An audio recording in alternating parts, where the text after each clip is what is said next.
Hello my dear friends, you're in the Military Summary channel, and this video we're going to discuss the most important events that took place during the previous 12 hours. We have a lot of very interesting updates, so let's start.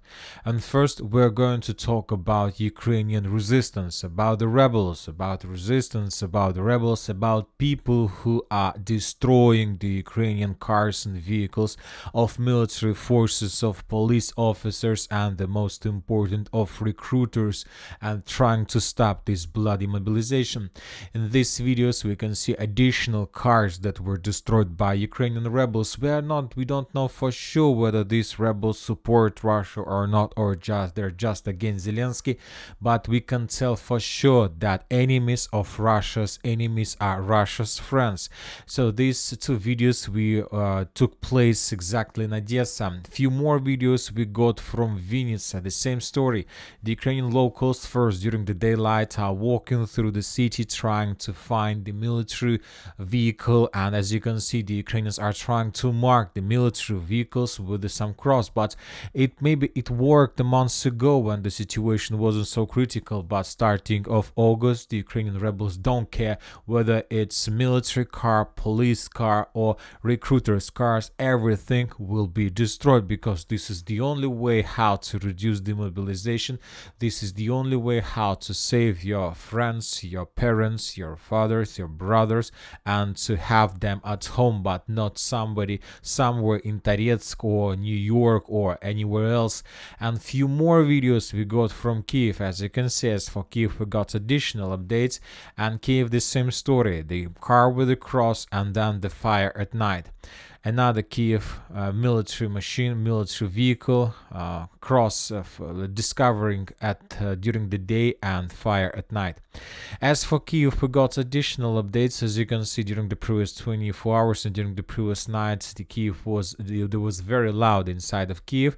And as for the first important thing, the Ukraine received 3.9 billion grants from the United States, and this money is not going to the military pockets. This money is going to Ukrainians are going to use them to pay pension, to pay salaries to government officers. Also, we have report that Ukrainians are planning to block Telegram, and the reason why the Ukrainians are planning to block Telegram, because Telegram is the only platform where we can see the vehicles and different, let's say, machines of militaries that being set on fire by the Ukrainians. So that's why the Ukrainians are planning to do this. But from important, during the previous night, the Russians launched massive missile strike all over the entire Kiev region. As a result of attacks, there were few explosions. The sources are saying that there were up to 6 rockets launched by the Russians. At first, when the first explosions appeared, the sources were saying that the Russians were bombing the airfield where Zelensky introduced F-16s, but later we got geolocated video. In this video that was published by a local, we can see the attack of Iskander, and the first seconds of this video you might see the missile itself. Let's take a look at the video once again, and here we go. This is the missile. So that was Iskander. The explosion and attack took place in the city of Bravary, that located to the east of Kiev. Currently, we don't know for sure what the Russians were attacking, but obviously something big was destroyed. Now let's discuss additional report. The Russians have already discovered the tactics that Ukrainians are planning to use for F-16s. Basically, the F-16s are going to be placed in Romania, and Ukrainians are going to do their air defense stuff, or maybe to attack the territory of Russia or Russian controlled territory, not like from Romania, but they will go up from Romania, then they will get additional fuel somewhere above the territory of Ukraine, and then they will continue and proceed their operations. Now let's go to the ground. We have lots of very interesting changes. So first let's talk about Konstantinovka. The Ukrainian sources published the video of how they were FPV droning the Russian tank right inside of the southeastern part of the village of Konstantinovka. This video is very important because this video confirms that the Russians have already concentrated significant number of forces in the southeastern part of the village. The Russians continue expanding their foothold, and currently Unfortunately, as I understand, this configuration of the map in front of your screen doesn't correspond to the reality. Most likely the Russians control much more territories. During the previous night and during the previous 12 hours, we got additional reports about the combat capabilities of different forces. The Ukrainians are saying that the forces of 59th Brigade lost its combat capabilities during the battle for Krasnogorovka. Furthermore, the sources report that almost from the same direction, the 1st Tank Brigade lost its combat capabilities, at least some battalions of this brigade. As for this brigade, the area of responsibility of this brigade is Pokrovsk in the vicinity of Zhelanna, Ivanovka, and so on. Now let's talk about this territory. During the previous 12 hours, we got additional changes on the ground. For now, we are marking them as a contested area. The Russians managed to semi-encircle Zhelanna from 3 directions, and now the village is 60% encircled. Just a small southern part of the village is still the area dedicated for use for evacuation. Only for evacuation. Most likely the Ukrainians are no longer able to hold their positions there, and most likely during the next few days the Ukrainians will be forced to abandon their positions towards Nova Zhelanda. The situation for the Ukrainians in this area develops very, very bad.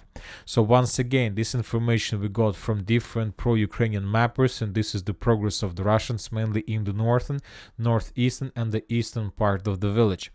Now let's go to New York and Toretsk agglomeration, and the most interesting updates we received exactly from this territory. As you can see, we have adjusted the map. During the previous 12 hours, pro-Ukrainian mappers and neutral mappers reported that the Ukrainians left this artillery pocket. We were talking about this territory for a very long time. And lots of times during the previous days, we were talking that the Ukrainians were circling there, and we were expecting when exactly the Ukrainians are planning to withdraw their positions towards more reliable positions, basically to escape the cauldron. And most likely during the previous night, the Ukrainians made their first attempt to do this. We have the video of how the Russians were bombing the retreating Ukrainian forces. This is the video. In this video, we can see the New York, we can see the fields between New York and Gorlovka, we can see the exact positions of armed forces of Ukraine that the Ukrainians were using for evacuation. As you can see, during this evacuation process, the Russians were bombing them heavily. The Ukrainians most likely suffered significant losses, and most likely they had a lot of problems. And we have additional videos from the same area, or this the same. So anyway, the cauldron was eliminated by the Russians. The Russians managed to improve their positions. For now, we don't have geolocations that then confirm this, but obviously sooner or later we're gonna get them. Now let's talk about Pivnishnya. And if you remember, during the previous video we were talking about the Russian progress in this village itself, in the city itself, and the last geolocation in the evening's video we were talking about this position. But during the previous 12 hours, additional sources managed to geolocate additional several positions in Pivnishne, and one of the positions was geolocated exactly in this point. So let's take a look in this video again. In this video we can see the Ukrainian stormtroopers of Ludy Brigade that were clearing this territory. Following this video, I can't tell you whether the Russians managed to capture significant territories. During the entire video we can see just one episode with a Russian soldier, and he was dead. Maybe during the battle, during the previous hours or days, I don't know, but the Ukrainians were pretty safe, and they feel themselves pretty safe walking in this area. So I'm not sure whether the Russians managed to reach these positions. But anyway, maybe this is it. We need additional information. Of course, we have adjusted the map based on the video, and there are chances that as a result of Russian offensive, they have already managed to reach Toretsk itself, and the progress, as you can see, significant. As for different mappers, pro-Ukrainian mappers and neutral mappers have adjusted their maps as well, and according to information we have, Pivnishne has fallen. Like 95 or even more % of the city was captured by the Russians. We have geolocation of additional progress, and we have map changes of different mappers. Furthermore, the Russians began bombing and attacking the Ukrainian positions in the next citadel, the first citadel of Toretsk itself. In this video, we can see the consequences of Russian attacks, a lot of destroyed buildings. The city is turning slowly, step by step, into Vovchansk. As for other directions, we haven't received interesting updates, just regular military activity. The Russians were bombing the Ukrainians, the Russians were attacking the Ukrainians were repelling attack, and Kharkiv. As for Kharkiv, two important things. According to information we have, the 30th Brigade of Armored Forces of Ukraine, the 3rd Brigade during the previous 12 hours we got report about, lost its combat capabilities. So this brigade was in the area of responsibility of Group of Forces North in the vicinity of Glubok and Liptsi. They were counter-attacking the Russians there, and not according to the Russians, the main losses the brigade suffered as a result of Russian aviation bomb strikes, so not like as a result of counter-offensives. Now let's talk about international updates. We have a lot of interesting information from the United States of America. We got report from Donald Trump. Stock markets crashing. I told you so. Kamala doesn't have clue. Biden is sound asleep, all caused by inept US leadership. The presidential race is going very hot in the United States of America. Donald Trump does everything he can just to defeat Kamala Harris. And the most important updates are coming, of course, from the Middle East. According to information we have, Germany is preparing to evacuate German nationals out of Lebanon of the concern over escalating conflict between Iran and Israel, Spiegel magazine says. Furthermore, we got report that, for example, Jordan has notified all parties to a potential conflict in the Middle East that it will not allow any country to use its airspace. During the last Iranian attack on Israel, it was Jordan that played a key role in repelling it. Furthermore, we got report that the United States of America made a very interesting proposal to Iran. They're saying that if Iran is not going to attack Israel, then the United States of America will lift every single sanction over this country. This is very interesting, but for now, it's of course would be good to see some official statement, but not just post like this. Furthermore, on the other hand, the United States of America and the Biden administration informed American lawmakers that Iran response is expected to begin today or tomorrow. And furthermore, we have already reports from Iraq and Iran as well. According to information we have, during the previous few hours, somebody attacked the United States base and the Iraq, and as a result of attack, few American soldiers were wounded. Probably as an act of response, the Israeli or the United States of America start bombing and attacking the territory of Iran.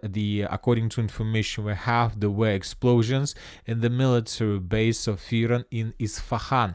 The Iranian sources says that was something like military exercises, but other sources are saying that was another missile attack on the positions on the bases of Iran. So most likely the small big war is going to happen in this region within the next few days or weeks. So let's wait and let's hope that this is not going to be the beginning of the Third World War. And that's it for the short video. Military Summary channel reminds we condemn any violence in the world. Thank you for watching. Subscribe to my channel, put your likes, join my Patreon, and have a good day. Bye bye.